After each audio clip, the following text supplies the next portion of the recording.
ఓం సదాశివసమారంభాం వ్యాసశంకరమధ్యమాం అస్మదాచార్యపర్యంతాం వందే గురుపరంపరాం.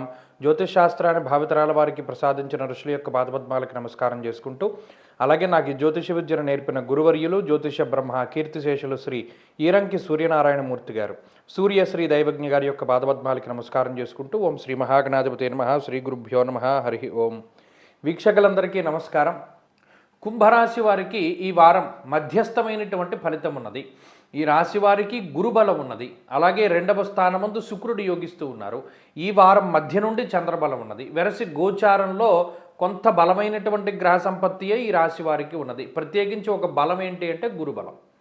అర్ధలాభం తదైశ్వర్యం స్వకర్మరతి హర్షితం అన్నారు. అంటే ఏ సందర్భంలోనైనా సరే ఒక తెలివైనటువంటి ఆలోచనని చేసేటువంటి తత్వానికి గురుడు కారణమవుతారు. ఇప్పుడు గమనించండి, కూటములు జరుగుతూ ఉన్నాయి. వ్యయస్థానంలో పంచగ్రహ కూటమి, జన్మరాశి యందు పంచగ్రహ కూటమి. దానితోటి కుంభరాశి వారి యొక్క జీవితం చాలా అస్తవ్యస్తం అయిపోయింది. అంటే ఏదైనా ఒక నావలో ప్రయాణం చేస్తూ ఉన్నప్పుడు సముద్రంలో ఆకస్మికంగా తుఫాన్ వచ్చిందనుకోండి, అలజడిని సృష్టిస్తుంది.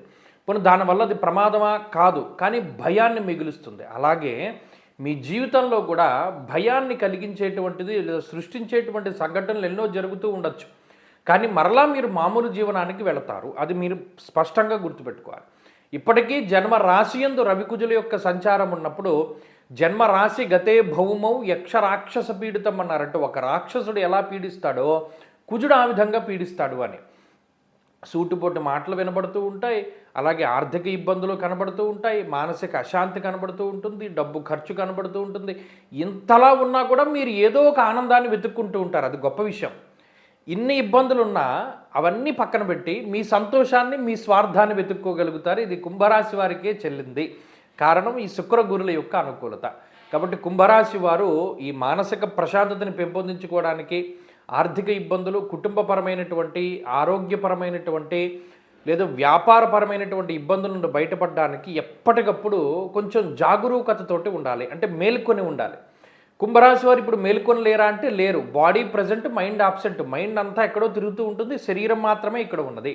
కాబట్టి కాన్సన్ట్రేట్ చేయాలి. ఇక్కడ ఉన్నప్పుడు ఈ చుట్టుపక్కల పరిసర ప్రాంతాలనే మీరు గమనిస్తూ ఉండాలి. ఎవరేం చెప్తున్నారో, ఎవరు ఏం చేస్తున్నారో అన్నది చూస్తూ ఉంటే సగానికి సగం దోషం అక్కడే పోయి మీకు జీవితంలో ఒక క్లారిటీ వస్తుంది. కాబట్టి కుంభరాశి వారు ఈ వారంలో మరిన్ని శుభ ఫలితాలు పొందడానికి ఎక్కువగా అమ్మవారి యొక్క ఆరాధన చేస్తూ ఉండడం, రాహుకాల దీపాన్ని పెడుతూ ఉండడం, సుబ్రహ్మణ్యేశ్వర స్వామి వారి దగ్గర దీపాన్ని పెడుతూ ఉండడం చెప్పదగినటువంటి సూచన. ఈ వారంలో కలిసి వచ్చేటువంటి రోజు గురువారంగా చెప్పవచ్చును. అదృష్ట సంఖ్య 1, అదృష్ట వర్ణము పసుపు. తదుపరి మీనరాశి.